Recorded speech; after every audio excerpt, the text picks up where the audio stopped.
ხო ხედავ, 1-2 წელიწადში უკვე ისეთი სახელი მოიხვეწეს. ვინ შემოიყვანა საქართველოში პირველად ეს ავტომობილები და ვინ გახსნა ეს ჩინეთის გზა?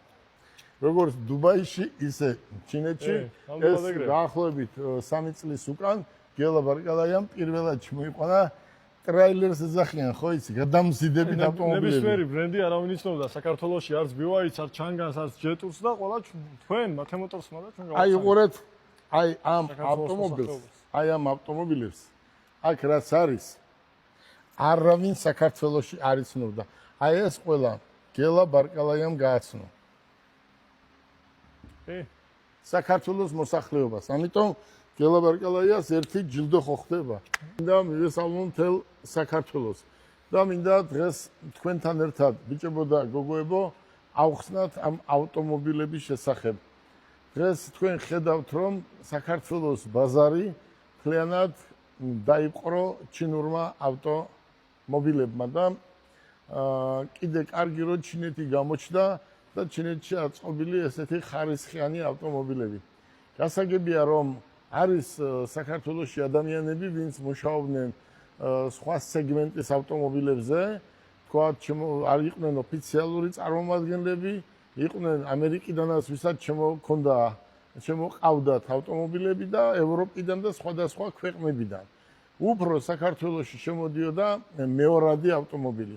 და ჩვენ ვიყავით ერთი კომპანია, ვისაც შემოყავდა დუბაიდან ახალი ავტომობილები, რომელიც ყველა ავტომობილს ჯობდა. თქვენ ხო ხედავთ, რომ ჩემი გაყიდული 20 წლის უკანდელი პრადოები, მიცუბიში პაჯეროები, პიკაპები სახელმწიფოს ბლომად ყავს და დღეს საქართველოში ძალიან ბევრი დადის სახელმწიფოს გარეშეც. მაგრამ რაც მოხდა და როგორც მოხდა, ვერ შემოვყავს, რატომ არ ვიცი, ვერ შემოვყავს, არ შემოგვაყვანიეს. დუბაიდან ეს კანონი იქნა მიღებული. დუბაიში ზოგმა შეიძლება ითქვას, რომ დუბაიში აწყობილი ავტომობილებიო. არა, დუბაიში მე პასუხს ვაგებ ამ სიტყვაზე, რომ დუბაიში ავტომობილი არ იწყობა. დუბაისა და ომანს შორის არის ერთი გაუმბაჟებელი ზონა, სადაც თავს იყრის ყველა წარმოებლის ავტომობილები და მასთან მქონდა 30 წლიანი ხელშეკრულება და 20 წელია მუშაობდი და მოყავდა აი როგორ არის იცით საუკეთესო ხარისხის ავტომობილები. ჩვენი გაყიდული მიცუბიში პაჯეროებით დღეს ვისაც მე ვხვდები ყველა კმაყოფილია. გაყიდული პრადოებით, კამრებით და უამრავი ავტომობილებით, მაგრამ მოხდა ისე რომ რაღაც კანონი მიიღეს, რომ ჩვენ არ შემოგვეყვანა. ეს არის სიმართლე. რაც შეეხება მე გადავერთებთ სხვა გზა არ იყო და გადავერთეთ ჩინეთისკენ და კიდე კარგი ის კანონი რომ მიიღეს, იმიტომ რომ ეს ჩინურმა მანქანებმა აჯობა. ხო არის რომ რაღაცა გზას რომ დაგიკეტავენ და უკეთესი გზა რომ გამოჩნდება. აი ეს ღმერთისნებაა ყველაფერი.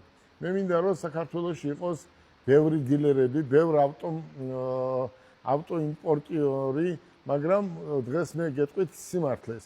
დღეს ბაზარი საქართველოში 80% არაქართველებმა დაიკავეს. ესენი არიან უკრაინელები, რუსები, პაკისტანელები, ავღანელები, ყაზახისტანიდან, უზბეკეთიდან, ტაჯიკეთიდან. აი ამ ადამიანებმა ბაზრის 80% დღეს დაიკავეს.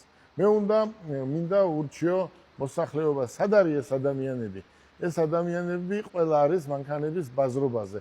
როგორც უნდა ისე მოყავთ, როგორც უნდა ისე ყიდიან და მინდა უთხრა მოსახლეობას, რომ ცოტა თავი შეიკავეთ.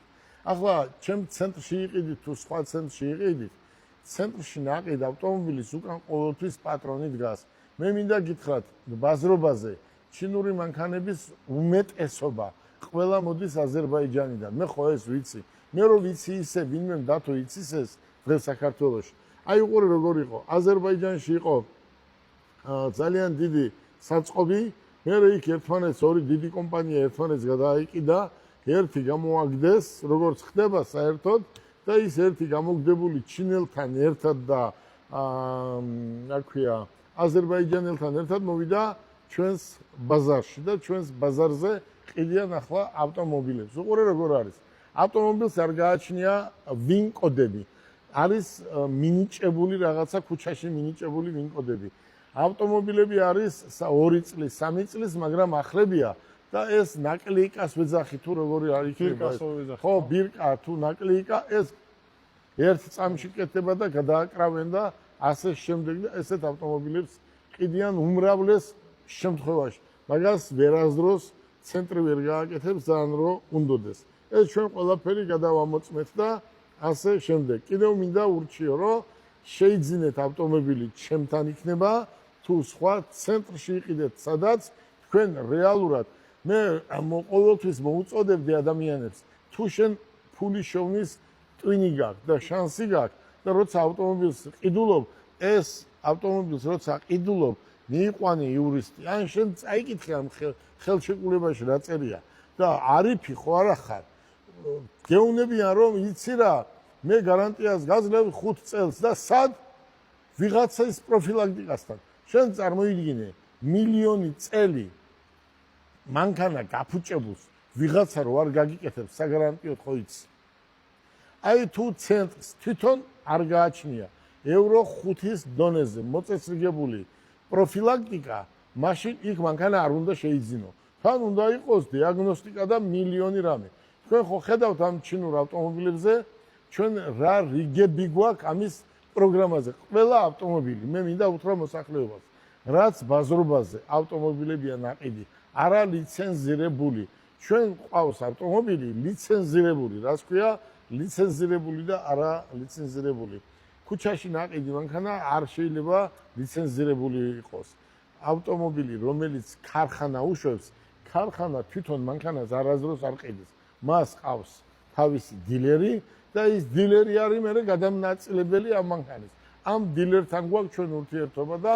რომელ კომპანიებთან და როგორ უმუშაობ დღეს აი თქვენ წარმოიდგინეთ დღეს შენ შაბათია ხო და არის უკვე 3 საათი დღის 3 საათი და ორი ავტომობილი გაყიდე დღეს მარტო აი ამ მათემოტორის სათაო ცენტრში ორი ავტომობილია და მესამე ბოდიში მესამეზე სამივე რომელი იყო სამივე დიპალ S05 ხო დიპალ S05 სამი მანქანა გაყიდე დღეს ორი ელექტროვერსია ერთი ჰიბრიდული უყურე როგორ არის რატომ ყიდულობენ ერთ თვეში შენ გაყიდეს დღეს ჩვენ დავიანგარიშეთ და რამდენი იყო 68 მერაბი 68 დიპალ S07 და დიპალ S05 გაყიდა დათომ და მისმა აქ გუნდმა და რას ნიშნავს ეს და ეს ხალხი ვინც ყიდულობს არიფები არიან არა მათ ძალიან კარგად იციან რა ავტომობილები შეიძინეს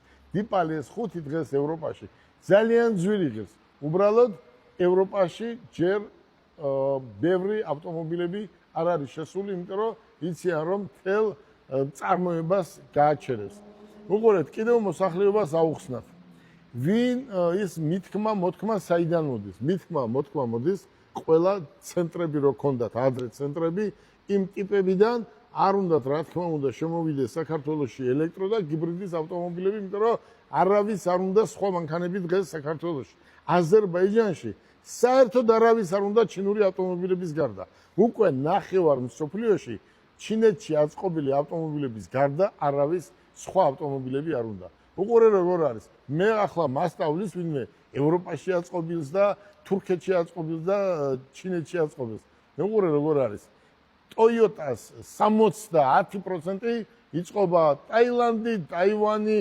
რუსეთი, აფრიკა და სხვადასხვა ქვეყნებში იწყობა. მაგრამ Toyota ხო და ხარისხიანია. თავარია, სად იწყობა იმას არ აქვს მნიშვნელობა, როგორი ხარისხით არის აწყობილი, ამას აქვს ძალიან დიდი მნიშვნელობა. თქვენ ნახავთ ახლა Toyota-ს რამდენი სახეობის ავტომობილია ჩინეთში.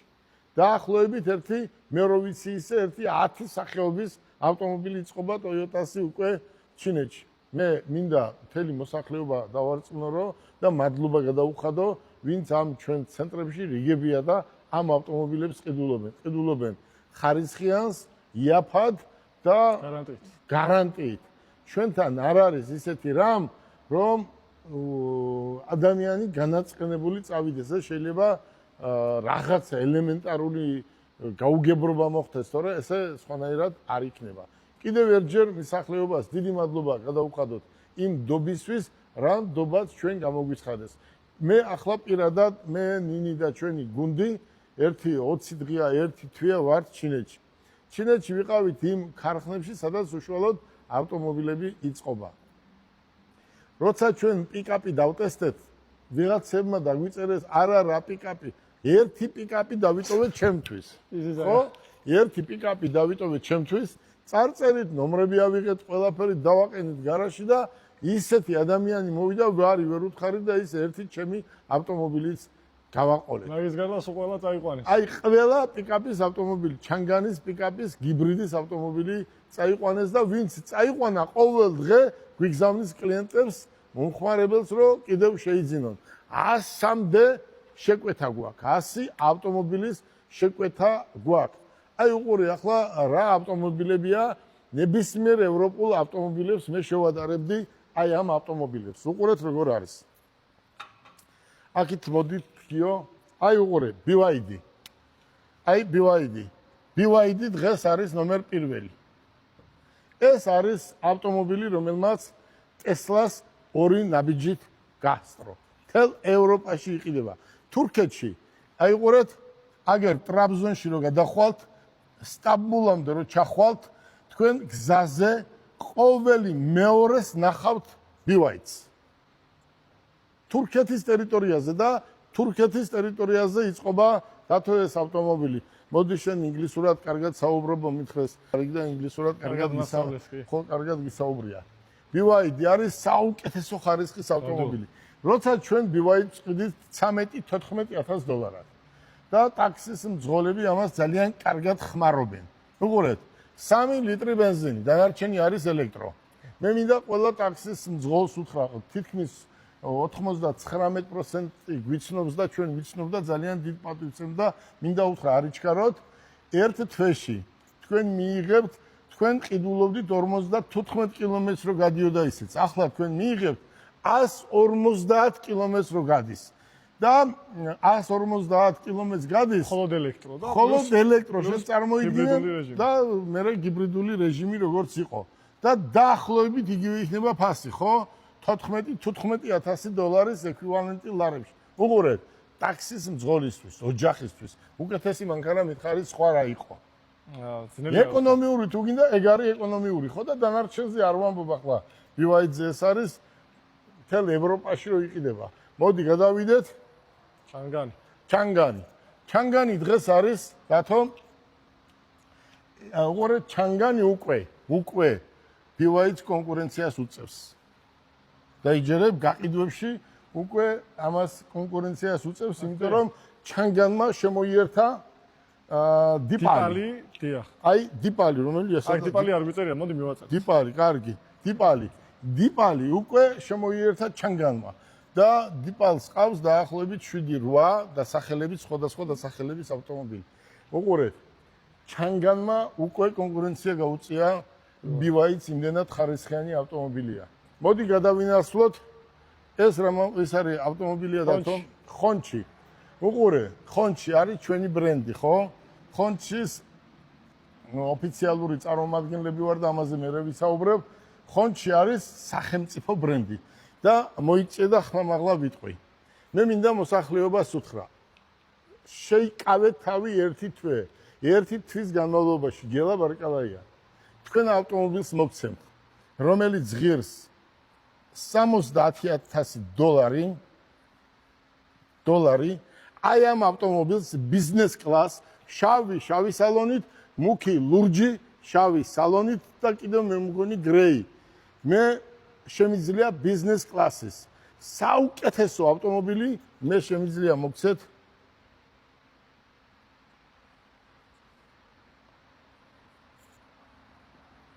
$18,900 უკვე ეს გამბაჟებული.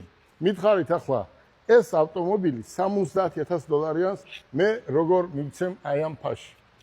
როგორც ეს ავტომობილები შემოვა, კომისიას ყველაზე მაგარი ტიპები რო არიან, ვინც იციან მანქანები. ჩემზე უკეთესად ახლა არ ამგონია, მე ტრანსპორტნიკი ვარ, ლენინის დროიდან მოვდივარ და ვიცი ავტომობილი ძალიან კარგად, მაგრამ ვინცაც გონია ის კი არა ქუჩა რო ყიდიან მანქანას და ვითომ რაღაცას არეკლამებენ და ვითომ რაღაცა რო იციან, არა, რეალურად ავტომობილი ვინც იცის, მოვიდეს და მე დავუმტკიცებ, რომ აი ამ ფასიან ავტომობილს მე ამ ფასში მივცემ დაახლოებით 500 ავტომობილს და თქვენ რომ ნახავთ ავტომობილს თვითონ გაგიკვირდებათ. პირველი ამ ავტომობილებს მივცემთ 100%-ით, როგორც ჩანგანზე ვთქვით ჩვენ დიპალზე. როგორც დიპალზე ვთქვით, რომ ჩვენ ამ ფასში მივცემთ, ვინც ჩვენგან მანქანა ოდესმე თუ შეიძინა, ჩვენ ვთქვით, რომ პიკაპზე ვინც ჩვენთვის ოდესმე მანქანა შეუძინია, პირველ რიგში ჩვენ დავაკმაყოფილებთ, ვისაც ჩვენთან მანქანა შეუძინია, ეს არის 4 კარიანი, ახლა სურათს არ განახებთ, იმიტომ რომ მე სხვა მანქანას თქვენ არასდროს არ იყიდით, ისეთი ავტომობილი ეს. ეს არის კიდე გეუბნებით ბიზნეს კლასის 4 კარიანი საუკეთესო ავტომობილი და თქვენ ამას ერთ თვეში ნახავთ და შეიკავეთ თავი. პირველი, ჩვენ ვინც ჩვენგან ავტომობილები შეიძინა ოდესმე, იმ ადამიანს ჩვენ აი ამ ფასში მივცემთ ამ ავტომობილს. კონკურენცია ნამდვილად მაღალი არის ჩინურ ბაზარზე. რა თქმა უნდა და ამიტომ კონკურენციამ ამ ხონჩის ვერავინ ვერ გაუწლია კონკურენცია. აი ხონჩი დღეს არის პირველი. და თქვენ ნახავთ რა ავტომობილები შემოვა ხვალდაზეგ. ბაიკზე გეუბნებით რომ ჩვენ ოფიციალური წარმომადგენლები ვართ. ბაიკის და ეს არის ცოტა ძვირიანი სეგმენტი და არის სახელმწიფო კომპანია ესეც, სახელმწიფო კომპანიაა და ესეც არ ვიცი როგორ გითხრათ ხო, ზუსტად აღწერია მე-5 ადგილზე და ჯეტურმა უკვე გადმოინაცვლა აქა უკვე მე-7 ადგილზე, ვინაიდან დღეს ჯეტურის ჩანაცვლა ჩანგანმა, დიპალმა და ჰონჩის ძალიან კარგი ნახავთ რა ავტომობილები იქნება. რაც შეეხება დენზა არის ცალკე კომპანია, მაგრამ ესეც შევიდა უკვე BYD-ში, მაგრამ ვისაც უნდა თქვა დილერობა შეიძლება ცალკე აიღოს. ახლა ჩვენ ვინ ვართ აი აქ? სად ვართ ჩვენ?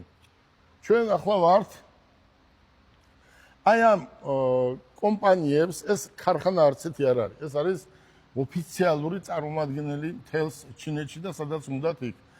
ესენი არიან ექსკლუზიურად რომლებიც ყიდიან მანქანას და ამის ჩვენ ყველასი ოფიციალური პარტნიორები ვართ საქართველოში. უყურეთ როგორ არის. ზოგჯერ როცა ამბობენ რომ დილერი მოიწე ერთი წუთი ესა ყველაზე დიდი შეცდომა სახელმწიფოსი რა არის. როცა სახელმწიფო რაღაცა კანონს ღებულობს, უნდა იცოდეს რომ აი ამ ერთ ბრენდს, აი ამ რაღაცა ერთ ბრენდს თუ ჩვენ ვიტყვით რომ რა მნიშვნელობა ჭრიშა ყავს არა ყავს, აი ამ ერთ ბრენდს შემოვყვანიებთ მარტო დილერი რო ქვია, ვითომ სახელი და სხვას ყველას ჩვენ გზას გადაუჭრით და არ შემოვიყვანთ, ეს გაბლატავდება და აქ ავტომობილი იქნება 100-ჯერ უფრო ძვირი, ვიდრე რეალურად უნდა იყოს. ამიტომ აი ეს დილერია თუ ვინც არის, ამას უნდა ყავდეს კონკურენტები. თუ კონკურენტი არ იქნება, ავტომობილი ყოველთვის იქნება ძვირი. ამიტომ სახელმწიფო მე შეცდომა არ უნდა დაუშვას. თუ გაგვშენ მე საერთოდ არ მინდა მათი არცეთის ოფიციალური წარმომადგენლობა. მე როგორც ვმუშაობ 30 წელია, ესე მაწყობს და ესე ვმუშაობ, ხო? მე ჩემი გათვლები მაქვს. უყურე როგორ არის. თუ ერთ კაც შემოყავს ერთი რაღაცა ველოსიპედი, რომელიც არის მოთხოვნადი, ფას ხო გაზრდეს. და იმა რო არ გაზარდოს ფასი, შემოიყვანოს მერაბიმას.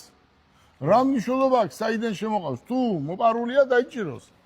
თუ არ არის მოპარული და შემოყავს ოფიციალურად, ჩვენ ვინ გეკითხება, ხო? ამ დროს არის კონკურენცია და ეს ძალიან კარგია. აი ავიღოთ ახლა მაგალითად ბოსი. ეს რა არის? ბოსი ხოა? ახლა უყურეთ. ეს არის ორიგინალი. თქვა და ღირს $300, ხო? და აგერ იყიდება კიდე ბოსი, რომელიც ღირს ნინ რამდენი? $100, ხო? რამოდენაა სხვაობა, თქვათ. მაგრამ არის ხარისხი, ხო? სიტყვაზე ვთქვათ. რატომ შემოატანიეს მაშინ ბოსის ფეხსაცმელი? აი ისმება კითხვა, რატო შემოატანიეს ბოსის ფეხსაცმელი? და 80% იყიდება ტანსაცმელი საქართველოს დღეს კოპიას ეძახით თქვენ თუ რას? პატენტი, ხო? და უნდა შემოვიდეს ეს პატენტი, იმიტომ რომ ყველას არ აქვს იმის საშუალება, რომ იყიდოს ძვირიანი ტანსაცმელი, ხო? შენ თუ გაწვია ეს და ღირს $500, მსგავსი ეგერ იმ კაცმა მოიტანა და გაყიდა 50 ლარად, ხო? და აწყობს იმ კაცს, ხო? ზოგს აწყობს იაფიანი, ზოგს აწყობს ძვირიანი. ამიტომ სახელმწიფომ ეს პირიქით გზა უნდა გაუხსნას და შემოატანიოს ეს პატენტი იქნება თუ ორიგინალი. თუ ორიგინალი გინდა, წადი მაღაზიაში იყიდე ეგერ ორიგინალ მაღაზიაში. ვთქვათ, ხო? აი ავიღოთ ეს, აი მაგალითს ვამბობ. ეს რა ავტომობილია? Lamborghini არის და რა აქვს ამას ფასი? ეს ახალი ღირს $300,000. $300,000, უყურე. აი ამ Lamborghini-ს დაჭირდა 5 საუკუნე, რომ Lamborghini-ს სახელი მიიღო და დღეს პირველ ბრენდად ითვლება, ხო? ახლა ეს ემბლემა რომ მოხსნათ, ნინი. ეს ემბლემა რომ მოხსნათ და მოდი დათო. დიახ. აი და ამ ჯეტორს. აი აქ რო გავუკეთოთ. Lamborghini-ს რეკლამა. შეხედე ვიზუალს. აი Lamborghini-ზე ნაკლებია. ასე მომიწევს 1-0-ის მიწევა. აი ორი ვიზუალურად შეხედე. და აი ეს ერთდროს Lamborghini იქნება. დამიჯერეთ. მე იმ ხალხმა დამიჯეროს, ვინც მე მიცნობს. ახლა მოდი აი დიპალი. მოდი ავიღოთ თქვათ დიპალი. აი უყურეთ. აი აქ ემბლემა მოხსნათ. ეს და გავაკეთოთ ის ემბლემა. ეს ავტომობილი ძალიან მალე ისეთ ემბლემას გაიკეთებს. ეს ემბლემაც ყოფნის, მაგრამ ისეთი სახელი ექნება, 100-ჯერ მეტი ავტომობილი გაიყიდება.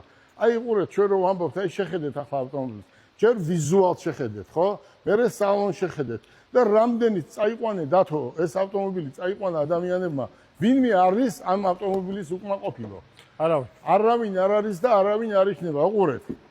ინტერიერი ვაჩვენოთ უყურეთ, 650 კილომეტრს გადის ეს ჯერ ელექტრო. შეხედეთ სალონს. შემდეგ მეორე ვერსია არის ჰიბრიდი, ხო? 1500 კილომეტრს გადის აი უყურეთ ახლა. ელემენტი. ეს ავტომობილი არის დღეს აი ამ ფაში ვინ მოგცემს ამ ავტომობილს, ხო? მაგრამ ეს მინდა უთხრა მოსახლეობას.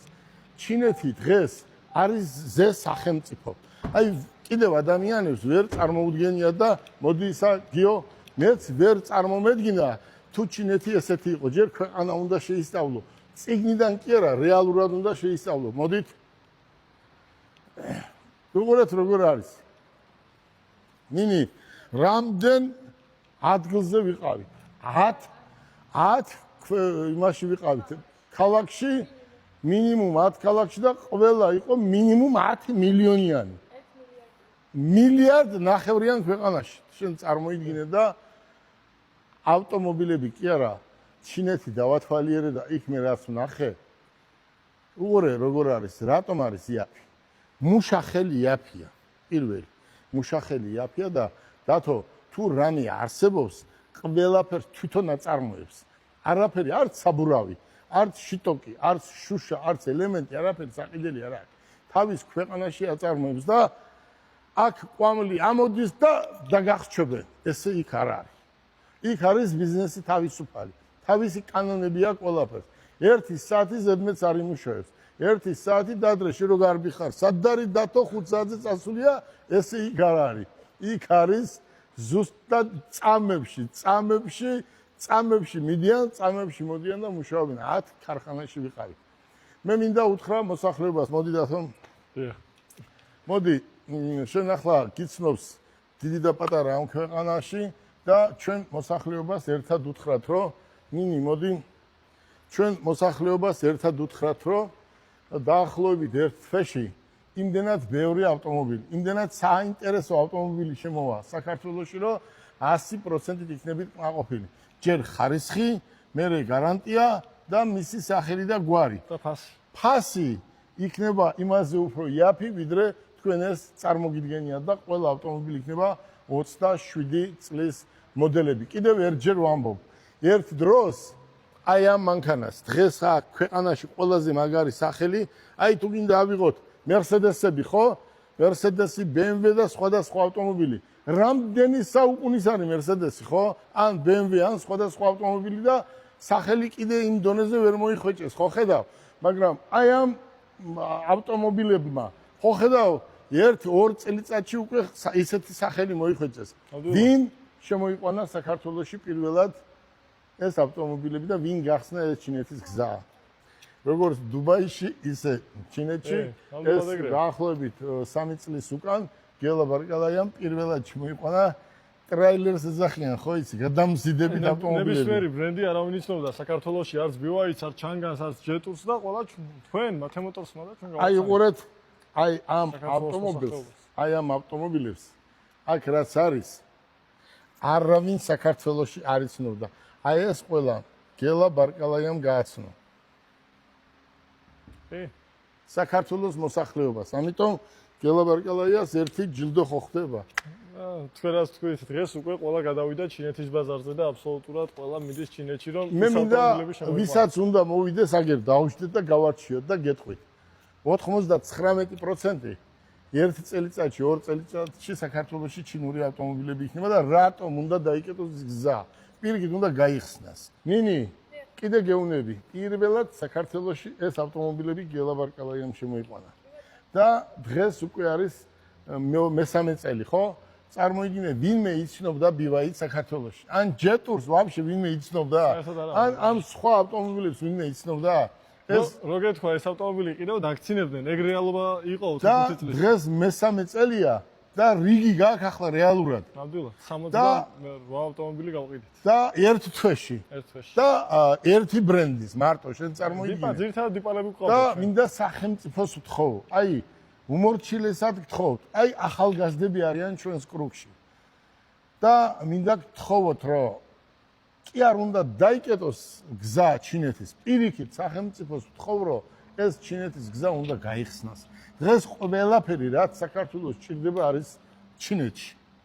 და ჩინეთი უნდა დღეს გამოვიყენოთ კარგი გაგებით. და მინდა დიდი მადლობა გადაუხადო ყველა იმ ადამიანს, ვინ ჩვენგან ავტომობილი შეიძინა. შენ წარმოიდგინე, დათომ 5 დღის უკან გაყიდა ავტომობილი, მეორე მეზობელი მოვარდა. მესამე მეზობელი მოვარდა და ერთ ქუჩაზე 3 ავტომობილი გავყიდეთ. აი ეს არის ადამიანები ეუბნებიან ერთმეორეს თუ როგორი ხარისხის ავტომობილია.